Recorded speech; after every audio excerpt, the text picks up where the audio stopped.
Hey, what's up guys, OP Gamer here, and welcome to the 20th episode of the Daily Gaming Report. Our first news is that Tony Hawk Pro Skater 3 and 4 were abandoned. As reported by IGN, Tony Hawk has confirmed that Tony Hawk's Pro Skater 3 and 4 was planned to follow in the slipstream of the successful 2020 remake of the original two games.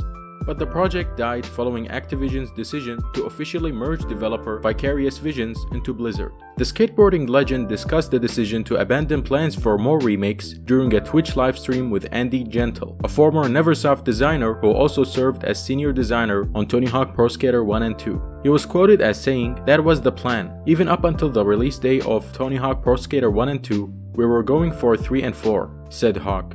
And then Vicarious Visions got kind of absorbed, and then they were looking for other developers, and then it was over." According to Hawk, Activision was ultimately unimpressed with the proposal it received for further Tony Hawk Pro Skater games, so the project went no further. Quote, "The truth of it is that Activision were trying to find somebody to do 3 and 4, but they just didn't really trust anyone the way they did with Vicarious Visions. So they took other pitches from other studios," said Hawk. Like, what would you do with the Tony Hawk Pro Skater title? And they didn't like anything they heard, and then that was it. I wish there was some way to bring it back. I mean, who knows? Maybe when all the dust settles, we'll figure it out. You never know. I would never have imagined we were going to do 1 and 2 20 years later. So yeah, this is pretty disappointing news, honestly. I'm surprised that this happened, seeing how the latest remake was so successful and loved by many. I was sure that they were going to remake the others, but it seems as though that's not the plan. The article mentions that IGN actually gave Tony Hawk Pro Skater 1 and 2 a 9 out of 10 and was dubbed an absolutely rip-roaring remake.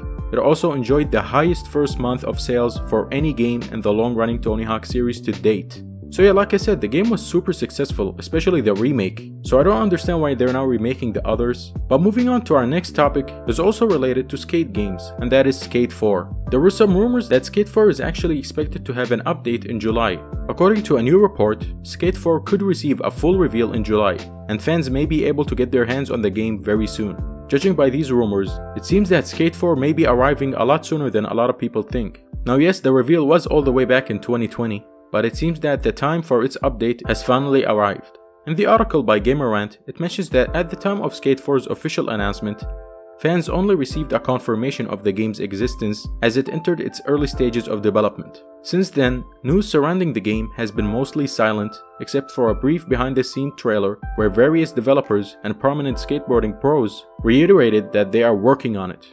EA has been notably absent from recent gaming industry events like Summer Game Fest, but today's news indicates that the company has something to share very soon. I absolutely can't wait to see this update by Skate 4. The Skate franchise is adored by many and seems to be one of the most popular and well-established skate games out there. It's very rare for a skate game to be very good these days, but something about the Skate series just nailed it. Hopefully this rumor is true and we will get a reveal or an update as soon as July. Next up, we have another rumor that PlayStation VR 2 is actually going to release in the first quarter of 2023.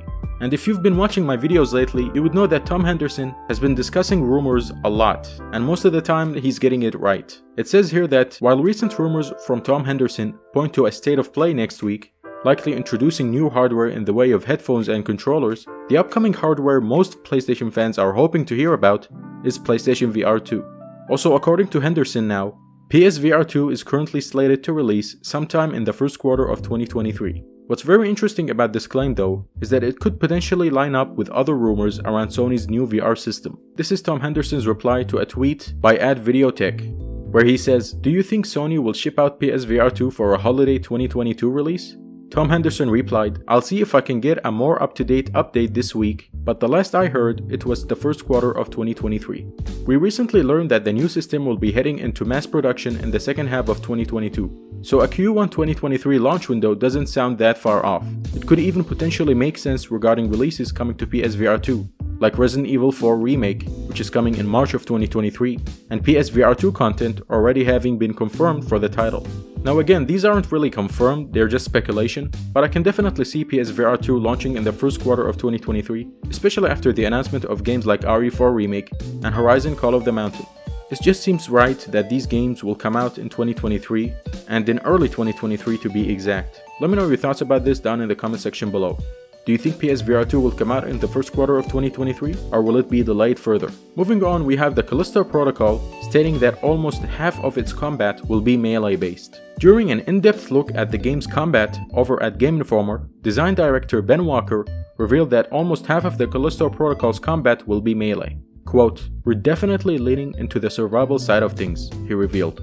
"Our overall tone of our combat is kind of a struggle, right? You're doing whatever you can do to kind of get by and get through. Almost half of our combat is melee," he added. "That means you have to be smart about how you use your bullets. So to that end, we've added our melee combos. When they finish, they kind of push the enemy away. So that gives you a chance to then lock on really quick and get a nice clean shot on the enemy." Now, Kalista Protocol has been in the big scene and gathered a lot of people's attention within the last month due to its impressive gameplay and similarity to Dead Space, which isn't surprising because one of the developers for the game is Glenn Schofield, which is the ex-former general manager at Visceral Games, which is the studio that made Dead Space. So it isn't surprising that this game looks a lot like Dead Space. I mean, I'm guessing that's the point of it. Let me know your thoughts about the Kalista Protocol. Are you excited for the game? And are you happy that most of the combat will be melee based? Or would you rather it having focused more on shooting? Our last news of the day is that Final Fantasy XVI won't be open world, it'll instead have more area-based design. As reported by TheGamer.com, Final Fantasy XVI won't be following the same large open world design of its predecessor, but will be a more focused affair. Its producer Naoki Yoshida confirmed in an interview with IGN, instead of being an open world game, Final Fantasy XVI will emphasize area-based design. However, Yoshida did say that he and his team have been influenced by AAA open-world RPGs, although he declined to name any specific titles. Yoshida was quoted as saying, "We found in our extensive user research that many of the younger generation of gamers have never played a Final Fantasy or don't have any interest in the series. To create a game that might excite and resonate not only with our core fans, but also with that new generation, we played a lot of games ourselves.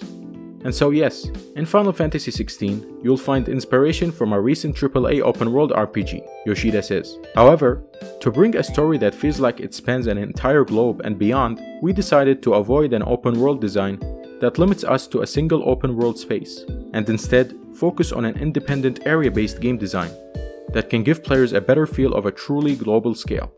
I'm actually very interested in what he's saying here, because if I had to make a confession, I'm actually not a Final Fantasy fan. I never got into the series and I never understood how so many people got into it. But there's no denying that the hype for Final Fantasy XVI and other Final Fantasy titles, such as Final Fantasy Rebirth, is absolutely crazy. So many people love this series, and I find it really interesting when he mentioned that they're focusing on creating a game that might excite and resonate not only with their core fans, but also with the new generation, meaning people like me who really haven't gotten into the series that much. I hope what he's saying is true, and hopefully Final Fantasy XVI will change my mind about the series and make me want to play all the previous titles as well. That's all the news for today. If you enjoyed this video, please do leave a like, as that will boost the engagement up and help a lot with the videos. Leave your thoughts down in the comment section below about all the news discussed today. Don't forget to subscribe to the channel for more content like this, and hit the bell notification icon to never miss any future uploads. That's all from me now. I'll catch you next time.